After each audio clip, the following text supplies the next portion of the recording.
नमस्कार साथियों, मैं एडवोकेट रामानंद सागर और मैं आज फिर हाजिर हूँ आपके सामने एक नए कंटेंट के साथ, नई बातचीत के साथ और नई कहानी के साथ और नई खबर के साथ। साथियों, मैं आज जो बात करने जा रहा हूँ वो वो बात महाराष्ट्र से शुरू होती है। मुंबई से एक खबर आई है, महाराष्ट्र हाई कोर्ट से एक खबर आई है कि उम, कि वहाँ के महाराष्ट्र हाई कोर्ट के एक जस्टिस माधव जानदार जी जस्टिस माधव जानदार जी अपनी सुनवाई के दौरान उन्होंने ने एक बात कही जो आज पूरे इंडिया में, पूरे भारत में गूंज उठी और उस बात की गूंज पूरे भारत में सुनाई दी। उन्होंने अपनी सुनवाई के दौरान कहा कि क्या भारतीय जनता पार्टी, वर्तमान सरकार, भारत के लोगों को अपना गुलाम बनाना चाहती है। साथियों, बहुत बड़ी बात है किसी सरकार को इतना बड़ा आईना दिखलाना और फिर भी सरकार अगर सोच नहीं पा रही है तो ये बहुत बड़ी बात है।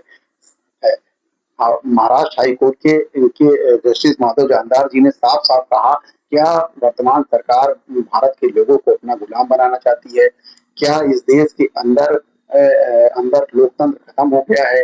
क्या इस देश के लोकतंत्र में अब इतनी भी आजादी नहीं रहेगी कि कोई व्यक्ति इस देश के गृह मंत्री से सवाल पूछ सके, कि इस देश के प्रधानमंत्री से सवाल पूछ सके, इस देश के शिक्षा मंत्री से सवाल पूछ सके साथियों।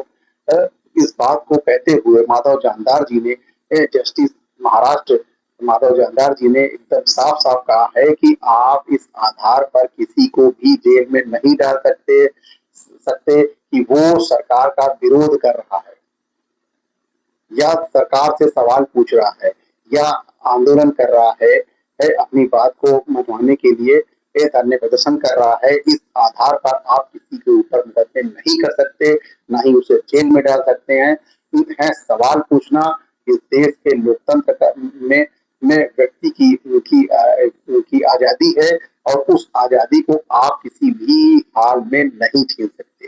हाँ साथियों, तो, तो याचिकाकर्ता कर्ता शाहिद अहमद अब्दुल वासिद शाहिद अहमद अब्दुल वासिद की एक याचिका की सुनवाई करते हुए, क्योंकि ये जो शाहिद अहमद अब्दुल वासिद हैं, ये नवी मुंबई के रहने वाले हैं और उन्होंने सरकार से सवाल किया था। गृह मंत्री से इन्होंने सवाल किया था जिसके चलते इन्होंने इनको तली पार कर दिया गया था। तली पार का मतलब होता है कि जैसे आप जिस जिले में रह रहे हैं, जिस जगह रह रहे हैं, जिस प्रदेश में रह रहे हैं, तो आप कुछ जिला बदल भी कर सकते हैं, प्रदेश बदल भी कर सकते हैं या फिर देश निकाला भी कर सकते हैं। पर आपको तली पार कर दिया गया था, इनको जिला बदल कर दिया गया था साथियों। इन्होंने याचिका की और याचिका की सुनवाई के दौरान ये सुनवाई माधव जानदार जी कर रहे थे और इन्होंने जानदारी से फैसला देते हुए ये कहा और कड़ी चेतावनी देते हुए उन्हें उन्हें बाइज्जत बरी कर दिया, छोड़ दिया और उनके ऊपर से केस चार्जेस हटा लिए कि आप इस आधार पर किसी पर भी कोई कानूनी कार्रवाई नहीं कर सकते, एफआईआर नहीं कर सकते, ना ही उन्हें जेल में रख सकते हैं कि वो व्यक्ति सरकार से सवाल पूछ रहा था या वे व्यक्ति अपनी बात को मनवाने के लिए आंदोलन कर रहा था, अनशन कर रहा था।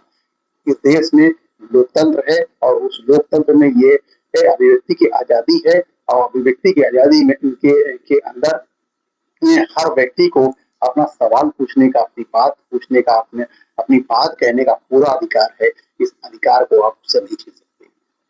साथियों, ये देश का बहुत बड़ा फैसला है और इसे हम इस फैसले का स्वागत करते हैं और और इस फैसले को तो आपके बीच में मैं लेके आया हूँ। मैं जानता हूँ कि मेरी वीडियो उन आम लोगों तक पहुँचती है और जो भी साथी इस मेरी वीडियो को सुन रहे हैं वो आप सभी को बहुत बहुत इसके लिए बधाई, इस फैसले के लिए बधाई। और लोकतंत्र की वास्तव में जीत हुई है।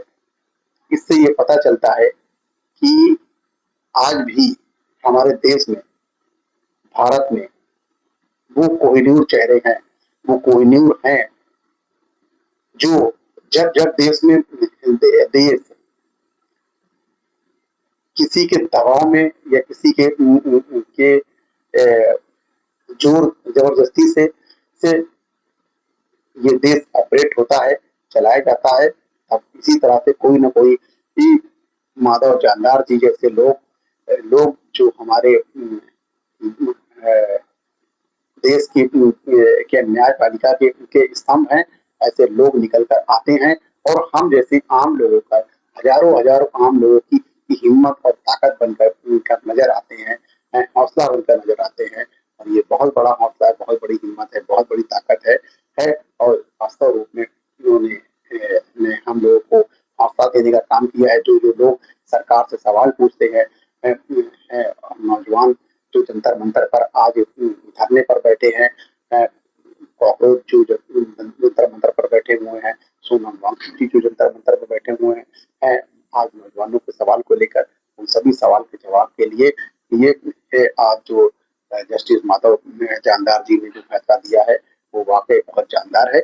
और इसी के साथ मैं आप सबसे विदा लेता हूँ। बहुत बहुत धन्यवाद।